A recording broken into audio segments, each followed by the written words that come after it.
안녕하세요. 당신에게 필요한 대출 이야기 뱅크몰TV의 현예진입니다. 부동산 침체기에 접어들면서 아파트 가격이 많이 하락했는데요. 아파트 가격이 내려가면서 전세 가격도 내려가고 현재 역전세 상황이 심각합니다. 역전세는 전세 보증금이 2년 전보다 낮아지는 상황을 말하는데요.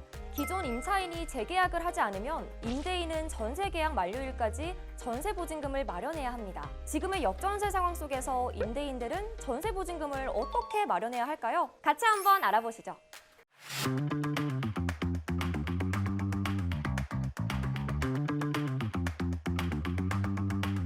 역전세는 말 그대로 주택 가격이 내려가서 생기는 상황입니다. 주택 가격이 내려간 이유로는 너무 올라버린 주택 가격과 대출 금리 상승, 또 경기 침체 등 다양하게 있지만 쉽게 말해서 집을 사려는 사람들이 줄어들었기 때문에 그렇습니다. 공급과 수요에 따라서 가격이 내려가는 시장의 논리가 그대로 부동산 시장에도 적용됐다고 볼 수 있습니다.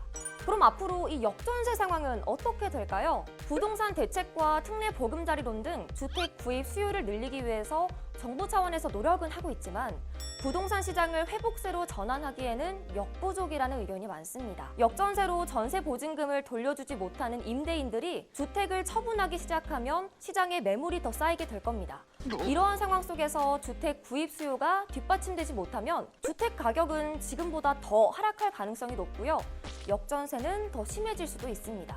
많은 전문가들이 2023년 10월부터 역전세가 심화돼서 2024년 3분기에 정점을 찍는다고 말하고 있는데요. 상황이 어떻게 됐든 임차인이 나간다고 하면 전세 보증금은 당연히 돌려줘야겠죠. 그렇다면 전세 보증금을 마련하는 방법에는 어떤 것들이 있을까요? 첫 번째로는 주택을 처분해서 자금을 마련하는 방법이 있습니다. 어떻게 보면 주택을 처분해서 보증금을 돌려준다고 하니 좀 좋은 임대인처럼 느껴집니다. 책임감 있는 자세 같지만 지금 같은 상황에서는 이게 참 난감하죠. 현재는 부동산 시장이 침체되어 있기 때문에 주택을 매도하려고 해도 매도가 안 되는 상황이죠. 임대인 입장에서도 주택을 처분한다고는 했지만 언제까지 처분한다고는 말을 정확하게 할 수가 없습니다.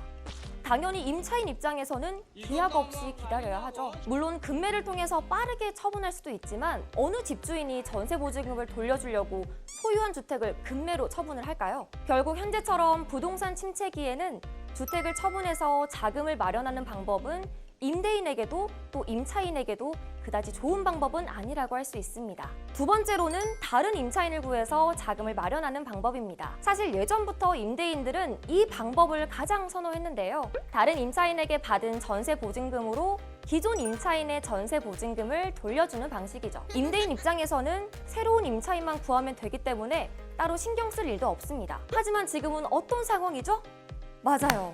역전세 상황이죠. 기존 임차인의 보증금보다 새로운 임차인의 보증금이 더 낮은 상황이죠. 지금과 같은 전세 보증금으로 새로운 임차인을 구하는 건 사실상 불가능합니다. 하지만 이처럼 전세 보증금을 낮춰서 새로운 임차인을 구해도 문제가 하나 발생하는데요. 기존 임차인의 전세 보증금보다 새로운 임차인의 보증금이 더 낮기 때문에 몇 천만 원에서 몇 억까지 그만큼의 차익이 발생합니다. 이러한 차익만큼 자금을 따로 마련을 해야 하는 거죠.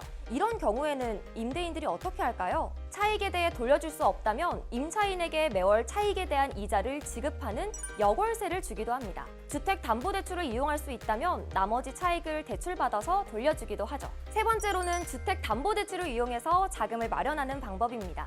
보증금 반환대출 또는 세입자 퇴거 자금 대출이라고 부르는데요. 말 그대로 임차인의 보증금을 돌려주기 위해서 받는 주택담보대출이라는 겁니다. 그만큼 많은 분들이 주택담보대출을 이용해서 보증금을 돌려주고 있다는 걸 알 수 있죠. 주택담보대출을 이용해서 보증금을 돌려주게 되면 미리 대출 신청을 해두고 전세 계약 만료일에 대출을 받아서 임차인에게 보증금을 돌려주면 됩니다. 또한 이번에 보증금 반환 대출에 대해서는 DSR 완화가 확정됐는데요. DSR 40%에서 DTI 60%가 되면서 똑같은 연봉으로 받을 수 있는 대출 금액이 적게는 1억에서 많게는 5억까지도 늘어났습니다. 예전에는 소득이 부족해서 필요한 만큼 보증금 반환 대출을 받을 수 없었다면 이제는 규제 완화로 받을 수 있는 대출 금액이 늘어났기 때문에 임차인 보증금을 돌려주기 위해 필요한 만큼 보증금 반환 대출을 받을 수 있겠죠. 거기에 특례 보금자리론 같은 정책 상품을 이용하면 낮은 금리로 보증금 반환 대출을 받을 수 있고 보증금 반환 대출을 이용 중에 임차인이 구해지면 대출을 상환할 수도 있습니다. 임차인 입장에서는 어떻게든 보증금을 돌려받으면 좋습니다. 임대인도 전세 사기가 아닌 이상 어떻게든 보증금을 돌려주려고 하겠죠.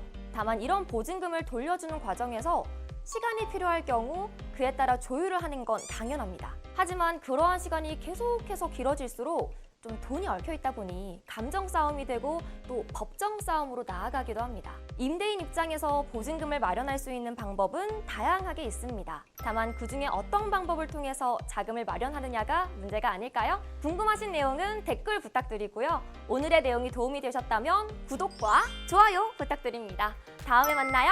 안녕! What you want? What you need?